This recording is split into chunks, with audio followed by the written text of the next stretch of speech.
Hello friends, मैं Deepak Kumar champ GS में आप सबका स्वागत करता हूं।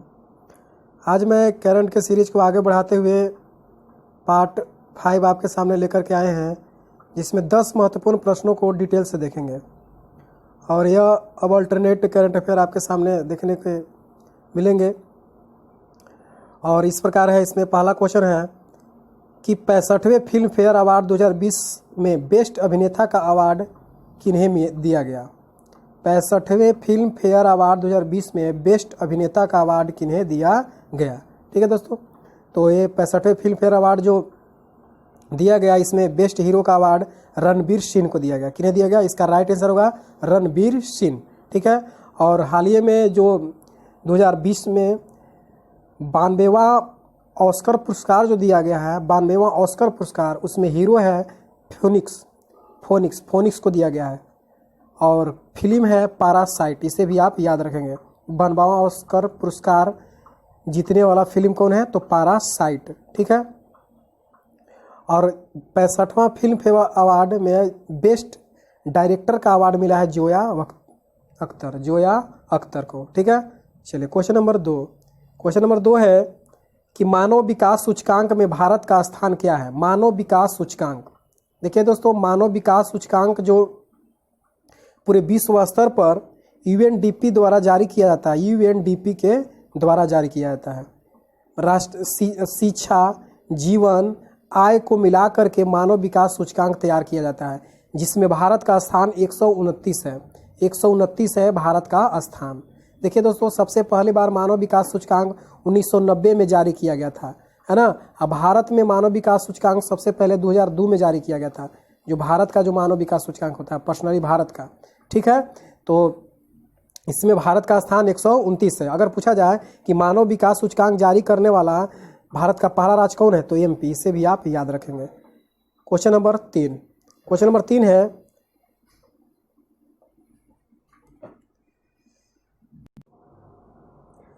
तीसरा क्वेश्चन है कि भारतीय वायुसेना ने पहली बार स्वदेशी जेट ईंधन का प्रयोग किस विमान में किया। स्वदेशी जेट ईंधन का प्रयोग किस विमान में किया? तो इसका राइट आंसर होगा AN-32 में किया था।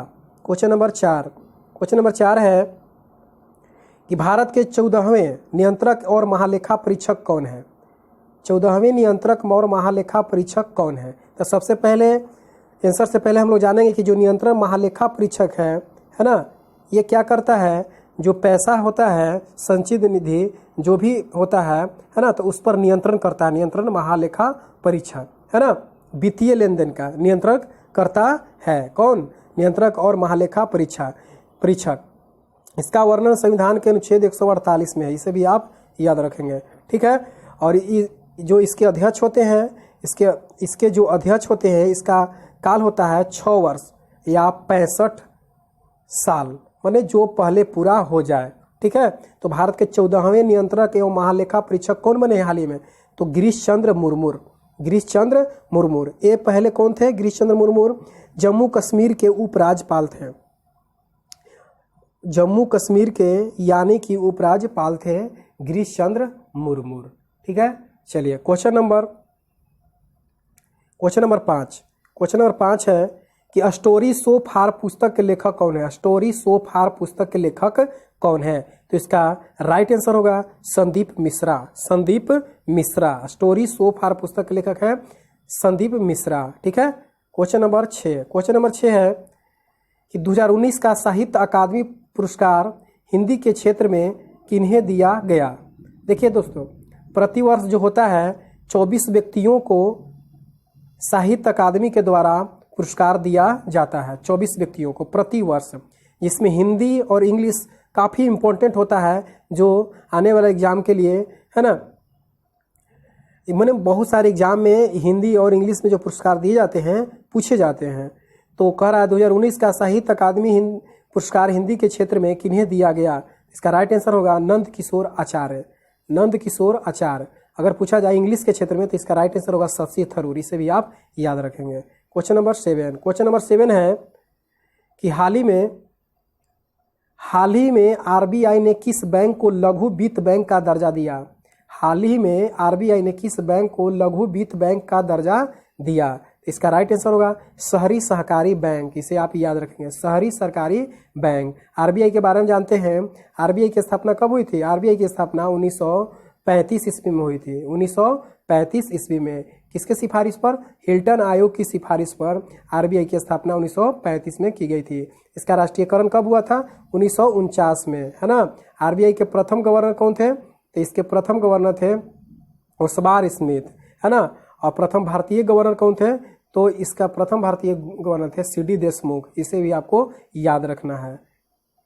क्वेश्चन नंबर 8, क्वेश्चन नंबर 8 है कि पब्लिक ट्रांसपोर्ट फ्री करने वाला दुनिया का पहला देश कौन बन गया? पब्लिक ट्रांसपोर्ट फ्री करने वाला दुनिया का पहला देश कौन बन गया? इसका राइट आंसर होगा लग्जमबर्ग, लग्जमबर्ग, इसका राइट आंसर होगा Luxembourg. Question number 9, question number 9 है कि हाल ही में प्रगति पहल की शुरुआत किसने की? तो हाल ही में प्रगति पहल की शुरुआत किसने की? इसका राइट आंसर होगा फेसबुक, फेसबुक। फेसबुक के बारे में जान लीजिए, फेसबुक के संस्थापक कौन है? मार्क जुकरबर्ग, है ना। कब स्थापना किया था? तो 2004 में, इसे भी आपको याद रखना है, ठीक है। और माइक्रोसॉफ्ट के कौन है? बिल गेट्स है ना। और पॉल एलन थे, है ना, माइक्रोसॉफ्ट के। इसकी स्थापना कब हुई थी? 1975 में। अमेजन की स्थापना 1994 में, इसे आपको याद रखना है, ठीक है। चलिए, और अमेजन के संस्थापक कौन है? जेफ बेजोस, जेफ बेजोस, इसे आपको याद रखना है। आज का लास्ट प्रश्न है, लास्ट प्रश्न है कि कोरोना से लड़ने के लिए किसने ब्रेक द चेन अभियान शुरू किया था? ब्रेक द चेन अभियान शुरू किया था। इसका राइट आंसर होगा केरल, इसका राइट आंसर होगा केरल। आपको कोरोना के बारे में पता होगा कि केरल में ही भारत में सबसे पहले पॉजिटिव केस आया था, कोरोना का पॉजिटिव केस। लेकिन सर्वप्रथम मृत्यु कहाँ हुई थी? कर्नाटक में। भारत के बारे में बता रहे हैं, कर्नाटक में। और कोरोना की उत्पत्ति कहाँ से हुई है? तो चीन के वुहान शहर से, आपको इसे याद रखना है, ठीक है दोस्तों। चलिए, आज का क्यूज का प्रश्न है, और पिछले क्यूज का प्रश्न था कि जो गोतेखार अंदर जाते हैं समुद्र के अंदर, तो ऑक्सीजन के साथ कौन सी गैस को मिश्रण करके जाते हैं? तो हीलियम इसका राइट आंसर था। बहुत सारे लोगों ने जवाब भी दिया था। आज क्यूज के क्वेश्चन है कि किस तिथि को मुस्लिम लीग ने मुक्ति दिवस के रूप में मनाया था? किस तिथि को मुस्लिम लीग ने मुक्ति दिवस के रूप में मनाया था? इस तिथि को बताना है, और जिसको ज़्यादा जानकारी भी है और पता है तो बताना भी है कि मुस्लिम लीग ने मुक्ति दिवस आखिर मनाया था क्यों? मुस्लिम लीग ने मुक्ति दिवस क्यों मनाया था, है ना। इसको अगर पता होगा तो आपको कमेंट बॉक्स में जवाब देना है। धन्यवाद।